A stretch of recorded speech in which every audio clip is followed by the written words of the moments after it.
Hello friends, आज की video में हम बात करने जा रहे हैं स्टडी परमिट के बारे में। काफ़ी ज़्यादा बच्चे जो स्टडी परमिट के लिए अप्लाई कर चुके हैं उनको रिफ्यूज़ल मिल रही है, उनका वीज़ा रिजेक्ट हो रहा है। वीज़ा रिजेक्ट होने के पीछे क्या कारण हो सकते हैं, क्यों वीज़ा रिजेक्ट हो रहा है, उसके बारे में आज हम डिटेल में सारी जो डिस्कशन है इस वीडियो में करेंगे। हम ये वीडियो स्टार्ट करने से पहले इतना बता दें कि हम डेली आपके लिए नई नई वीडियोस लेकर आ रहे हैं, नई नई अपडेशन आपको कनाडा के बारे में बता रहे हैं। अगर आप चाहते हैं कि ये सारी वीडियो सबसे पहले आपको मिले और सारी जानकारी आप घर बैठे ले सकें तो हमारे चैनल को सब्सक्राइब ज़रूर करें ताकि सारी वीडियो सबसे पहले आपको मिल सके। अब हम स्टार्ट करते हैं आज की वीडियो। आज की वीडियो में बात करने जा रहे हैं हम स्टडी परमिट के बारे में कि रिफ्यूज़ल बच्चों को क्यों मिल रहा है। इसके पीछे काफ़ी हद तक बच्चों की खुद की गलतियां हैं। जैसे कि हमें पता है कि कोविड-19 के टाइम पिछले 2 साल से तकरीबन मार्च 2020 से लेकर जून 2021 तक इंडिया में लॉकडाउन था। तो लॉकडाउन की वजह से काफ़ी बच्चे घर बैठे थे, काम नहीं कर रहे थे। लेकिन इस टाइम के दौरान भी काफ़ी बच्चों ने जाली डॉक्यूमेंट बना के अपनी एप्लीकेशन के साथ लगाए हैं कि हम ये काम कर रहे थे या हम ये काम कर रहे थे। तो ये क्या है, इससे क्या है, आप वीज़ा ऑफिसर्स को मिसलीड कर रहे हो, क्योंकि ये जो कोविड-19 का टाइम था इसके बारे में पूरा संसार जानता है कि इंडिया में लॉकडाउन लगा हुआ था, सारे लोग घर बैठे थे, कोई बाहर नहीं जा रहा था। तो ऐसे सर्टिफिकेट लगाने की बजाय ना, अगर आप अपने कवर लेटर में ये लिख देते कि लॉकडाउन की वजह से आप ऑनलाइन क्लासेस लगा रहे थे या वर्क फ्रॉम होम कर रहे थे या फिर आप कोई भी काम करने में समर्थ नहीं थे, कोई भी काम नहीं कर सकते थे, तो आपका ये जो केस है वाजिब समझा जा सकता था। लेकिन अगर आपने जाली डॉक्यूमेंट तैयार कर लिया कि हाँ हमने इस साल में ये पढ़ाई की है या ये हम काम कर रहे हैं, तो ये तो डॉक्यूमेंट साफ पता चल रहा है कि जाली है, तो आपको रिजेक्शन मिलेगी मिलेगी, आपका वीज़ा रिजेक्ट होगा ही होगा। तो ऐसी गलती आप क्यों करते हो?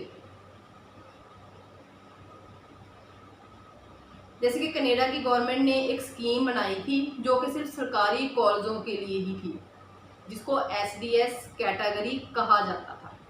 लेकिन स्टूडेंट्स ने क्या है, एजेंट ने उनको क्या किया, उनकी जो एडमिशन है वो प्राइवेट कॉलेज में करवा दी। जहाँ मैं आपको ये भी बता देती हूँ कि कनाडा के जो सरकारी कॉलेज है ना, वो प्राइवेट कॉलेज से कहीं बेटर हैं। जो भारतीय स्टूडेंट हैं, वो जो एजेंट्स हैं, वो कनाडा की जो गवर्नमेंट है वहाँ की बात सुनते तो नहीं हैं और उनके रिजल्ट तो फिर जब ही निकलेंगे, तो स्टूडेंट को रिफ्यूजल तो मिलेगी ही मिलेगी। जब एजेंट के पीछे लगकर आप चलते हो ना, किसी और की बात नहीं सुनोगे तो आपको रिजेक्शन मिलेगी ही मिलेगी। सो प्लीज़ अवेयर हो और ऐसी गलती ना करें। जो कनाडा की इमिग्रेशन डिपार्टमेंट है उसमें आर्टिफिशियल इंटेलिजेंसी यूज़ की जाती है। ये आर्टिफिशियल इंटेलिजेंसी क्यों यूज़ की जाती है? इसका यूज़ कम टाइम में ज़्यादा फाइल्स को ख़त्म करने का मतलब होता है। ये आर्टिफिशियल इंटेलिजेंसी के साथ थोड़े टाइम में ज़्यादा फाइल्स लगाने का, इसके अंडर हम ज़्यादा फाइल्स लगा सकते हैं थोड़े टाइम।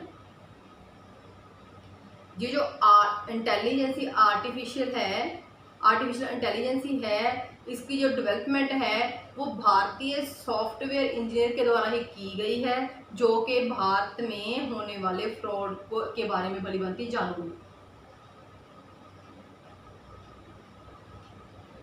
अगर आपके पास आपकी तरफ से आपका पासपोर्ट, डेट ऑफ बर्थ आपकी, आपका आधार कार्ड, बैंक में अकाउंट खोलते समय दी गई आपकी जानकारी, पुलिस क्लियरेंस सर्टिफिकेट में दिए गए जो भी आपके आंकड़े हैं, और मोबाइल का सिम जो है वो आपके नाम पे ना होना, और बैंक का अगर आपने कहीं लोन लिया हुआ है आपने वो वापस नहीं किया, और आपका जो क्रेडिट कार्ड आपने लिया हुआ है उसकी हिस्ट्री भी आपने ख़राब कर रखी है, सही टाइम पे उसकी जो किस्तें होती हैं वो वापस आपने नहीं की, और आइलेट्स में आपने कम से कम 6 बैंड नहीं लिए, और वीज़ा की एप्लीकेशन के टाइम आपने क्या किया, जब अपने लेटर ऑफ एक्सेप्टेंस में तो आपने अनमैरिड अपना स्टेटस शो किया हुआ है, और वीज़ा की एप्लीकेशन में अपने अपना स्टेटस मैरिड शो कर रहे हो।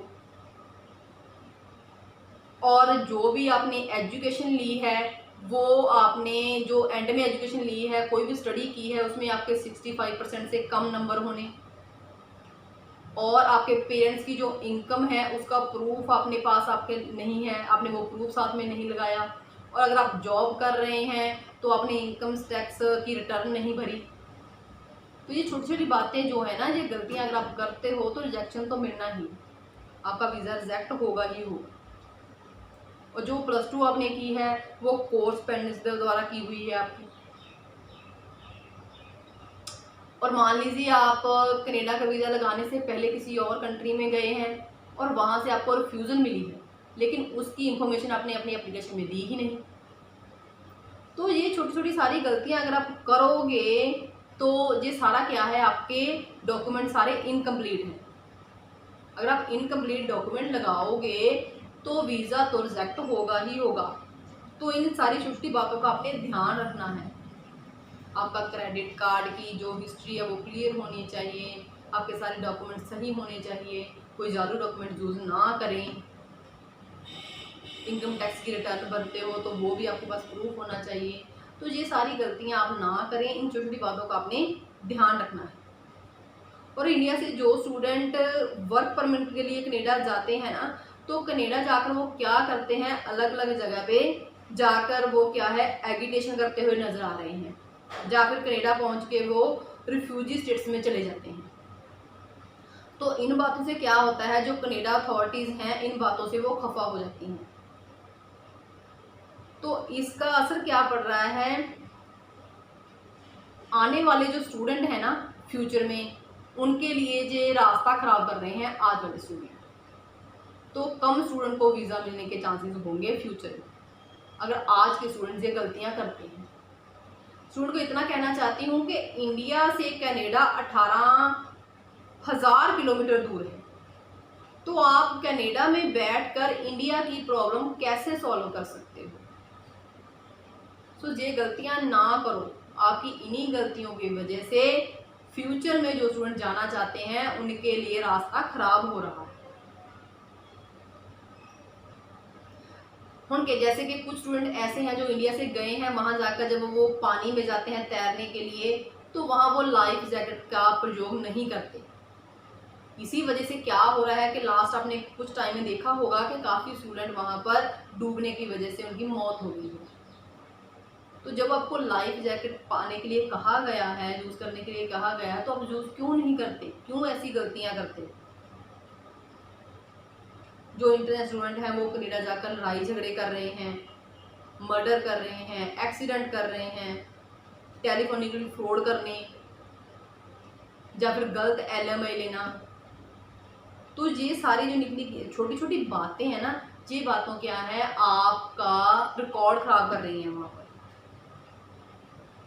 जो भी अपने इमिग्रेशन फ्रॉड के जो चांसेस हैं जो ज़्यादा बढ़ रहे हैं, तो इनकी वजह से जो फ्यूचर में स्टूडेंट वहाँ जाना चाहते हैं उनके लिए रास्ता ख़राब हो रहा है, और फ्यूचर में कम वीज़ा मिलने के चांसेस लगते हैं।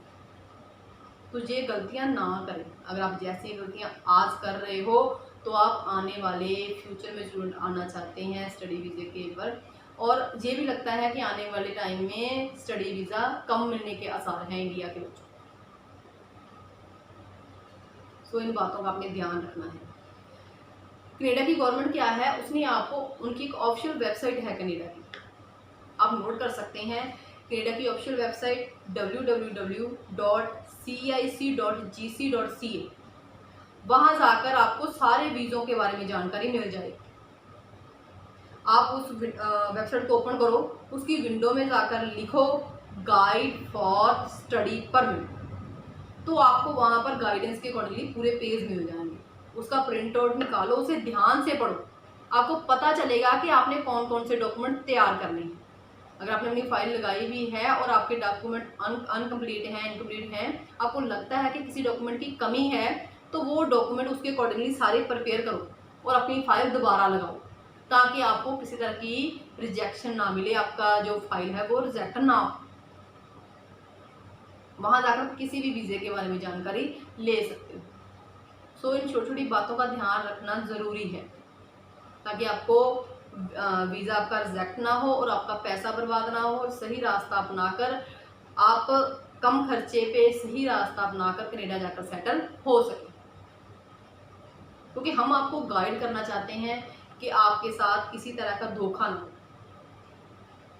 एजेंट से फाइल लगवा रहे हैं, अच्छी बात है, लेकिन प्रॉपर आंखें बंद करके एजेंट के ऊपर विश्वास करना भी गलत है। आपको कुछ नॉलेज खुद भी इकट्ठा करनी है। तो कनाडा गवर्नमेंट आपकी हेल्प कर रही है ना, आप उनकी वेबसाइट खोलो, वहां जाकर जिस भी वीज़े के बारे में अपनी जानकारी लेनी है उसे ओपन करो, आपको सिंपल इंग्लिश लैंग्वेज में वहाँ सारी जानकारी मिल जाए। सो ये इन्फॉर्मेशन मैंने आपको आज दी है स्टडी परमिट के बारे में। सो अगर आप हमारे कनाडा ऑफिस में किस तरह की बात करना चाहते हैं, पूछना चाहते हैं, तो हमारे ऑफिस का नंबर नोट कर सकते हैं 1604-765-5008। इस नंबर पे आप कनाडा हमारे ऑफिस में दिन के टाइम संडे बात कर सकते हैं। और अगर आप हमारे ऑफिस में पटियाला में बात करना चाहते हैं तो हमारा नंबर नोट कर लीजिए 9882955000।